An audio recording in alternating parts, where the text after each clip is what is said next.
Your speakers for today are eAdvisor's Brian Michaels, Senior Sales Engineer, and Paige Cromer, National Sales Performance Strategist. And with that, I will pass things off to Paige.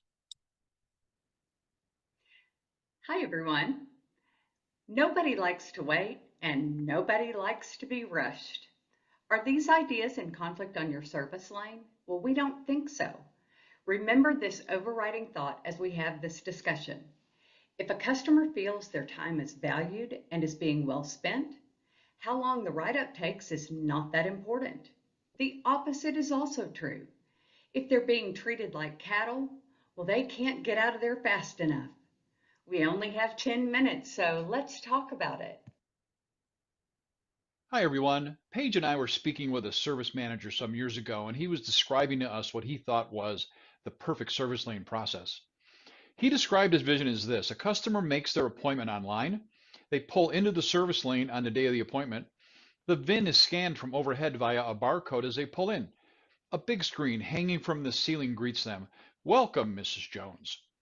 The customer gets out of the car and walks out without speaking to anyone. End scene. Paige and I suppressed our dismay at this, but was he right? Is this what customers really want?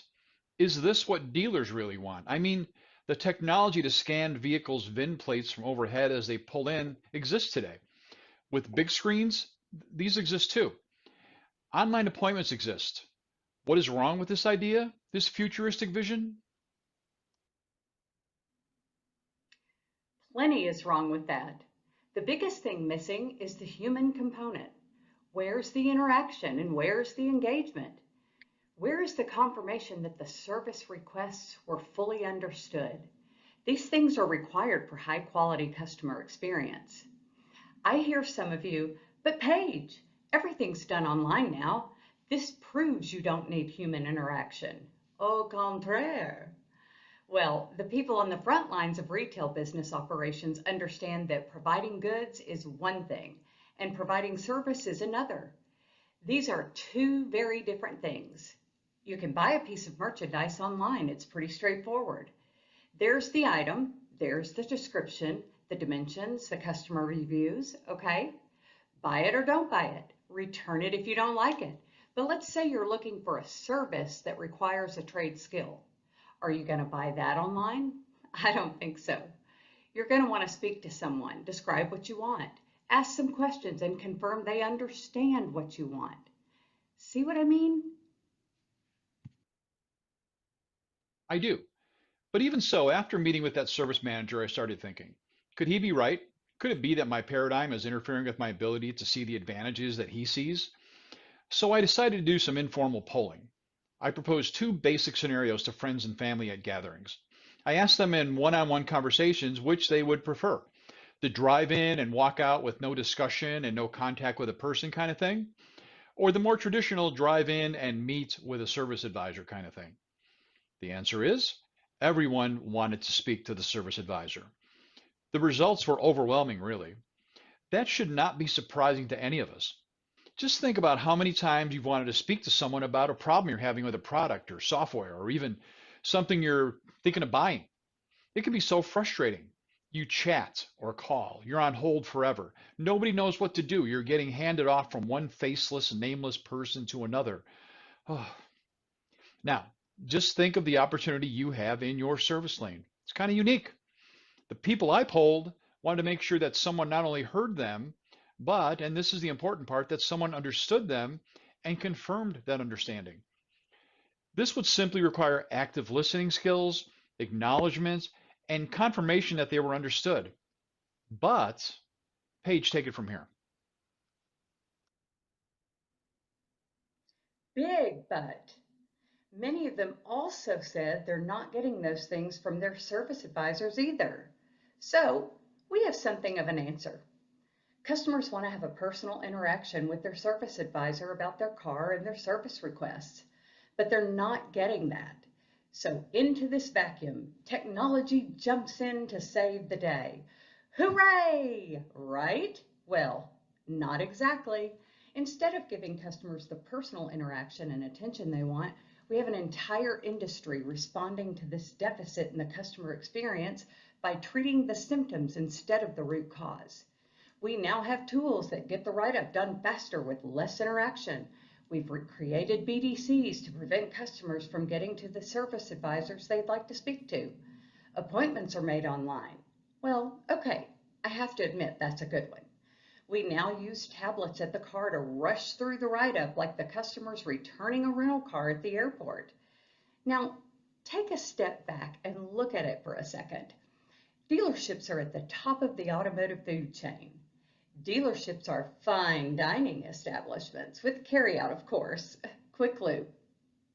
But we often treat our customers like they're at a fast food drive-up. Is this what you want?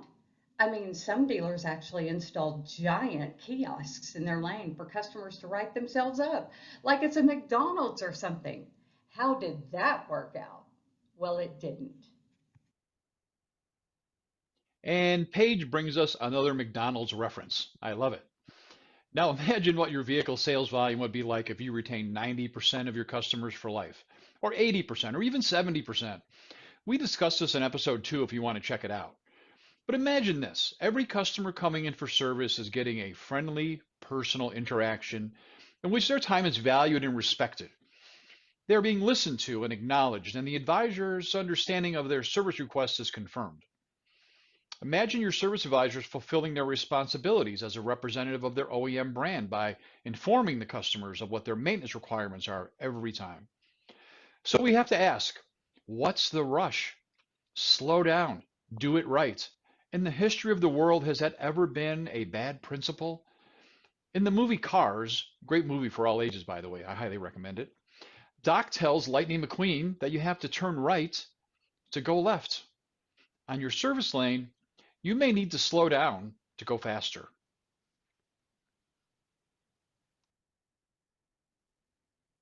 And Brian with another Cars reference. I like it.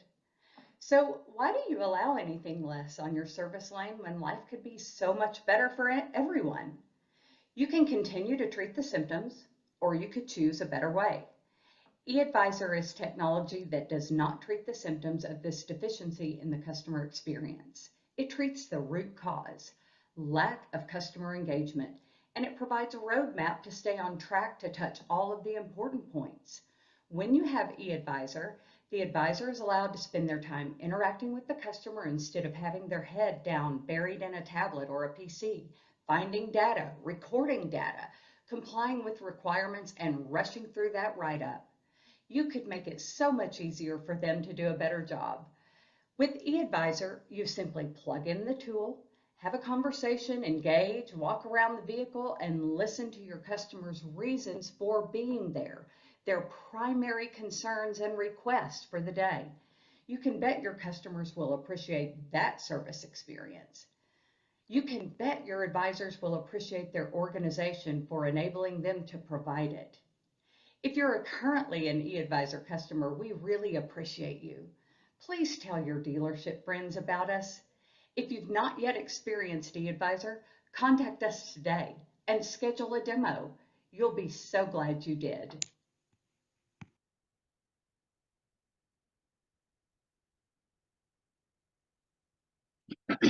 Thank you, Brian and Paige. That concludes this episode of 10 Minutes to Highly Effective Service. We've had some great questions come in, and we have just some time to answer those live. So question 1, Brian, I think this is for you. We're using the GM Savvy tool. Can we use the eAdvisor tool instead of the GM tool? Is it GM approved? Yeah, we send the vehicle information to the GM Savvy dashboard just like the Savvy tool does. But wait, more correctly stated, the GM Savvy tool sends the data to the same place. We've been sending that for the last 15 years. We've always populated the GM Workbench MPVI with vehicle data that we pull from the car to help advisors and techs do the inspections more easily on GM Global Workbench. GM used that process for the base of Savvy. So our data is going to the same place. So absolutely.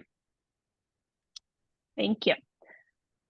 And Paige, I think this one's for you. It sounds like you're not a fan of tablets. Are you saying we shouldn't use them? Hey, I'm going to take this one too. No, we're actually saying that if they're used correctly, they're fine. But what's happened is that they've caused most advisors to kind of rush through the write-up process now with them. Of course, we believe that our eAdvisor tool and our system is a better solution. But using eAdvisor with the eAdvisor app and a tablet and being trained to use these products during the eAdvisor installation is really super great, the best of all worlds. Thank you, Brian. And we have just time for one more question. Okay. How many people did you poll? I think it was 7 or 8. I'm not a major polling organization, but it was enough. I mean, there was enough. There was zero interest in the touchless experience and the non-human experience. I think it's one of those things that seem like it would be a good idea, and then when it comes right down to it, there's just no appetite for it. If you remember, some of us might remember how dealers were pressed for a long time to provide extended service hours, late into the night for customers, even 8 or 9 o'clock. But most people who work in service at the dealership have experienced that when you offer those evening hours, customers just don't take advantage of it. And just like these kiosks that was sort of a fad here recently, they didn't work either. I mean, the customers, they weren't ordering a hamburger. Right? Most dealers found that their service advisors had to do the check-in for the customers at the kiosk. Very bizarre. People want to have a conversation. They don't want to be processed. Thank you, Brian and Paige, and thank you everyone for your time today and for those of you that submitted your questions. If we didn't have a chance to answer your lives, we'll reach out to you individually. We'll also be sitting on a copy of the recording early next week. As a reminder, a survey will pop up once the webinar ends, and we would greatly appreciate your responses. Also, don't forget to mark your calendars for Thursday, June 13th at 11 a.m.